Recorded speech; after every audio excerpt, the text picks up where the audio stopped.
Alright, I am fresh out of seeing The Smashing Machine, the new Benny Safdie film starring The Rock and Emily Blunt. Here's my quick review. This movie's pretty good. I think it is very well made and a solid sports drama.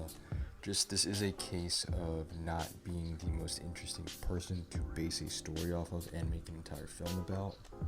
Definitely some really interesting ideas being brought about. I think the exploration of substance abuse in sports, the physicality of MMA, and kind of the physical toll and mental toll that can take on an athlete is a really interesting route to go and showcase in a film, and that is utilized very well here for sure. Showcases emotion very well from Dwayne Johnson through that, and I also think there's some interesting ideas when it comes to the strive for greatness in the sport. I loved seeing Mark Kerr's dedication to the sport and how much he really cared and kind of how emotional he actually gets about it. I thought that was really effective.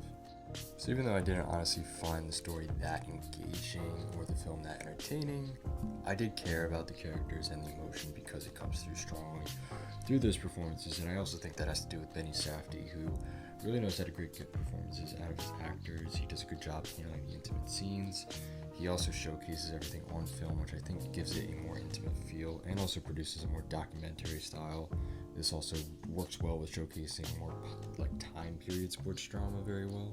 Also does a good job of showing the relationship between two people and how they deal with substance abuse. I think obviously that comes from how well the acting is and the chemistry between Dwayne Johnson and Emily Blunt are both fantastic. They're easily the highlight. I think they carry this film, both giving great performances. This is definitely Dwayne Johnson's best performance of his whole career.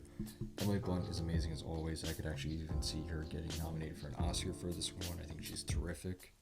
The fighting sequences look very real. They feel authentic. I think there's also some good choices and actually the sound design used here of actually, what it sounds like when a guy punches someone in the face. So hats off to you, Safdie, for nailing that pretty well.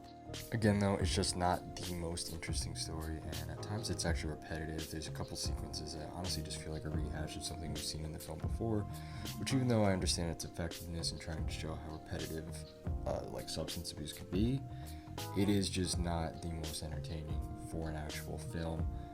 Another issue I did have was actually the score and sound design. Even though on their own they're quite well, sometimes they actually drown out a lot of the emotion and dramatic scenes, and I just kind of found this an odd choice, and they actually take away a bit of the emotion. So overall, The Smashing Machine is pretty solid, even though I didn't care that much about the story and had some issues with how it develops. But that being said, it's very well acted, very well directed, and I still bought into a lot of the emotion and sports drama. I'm going to give it a 7.3 out of 10.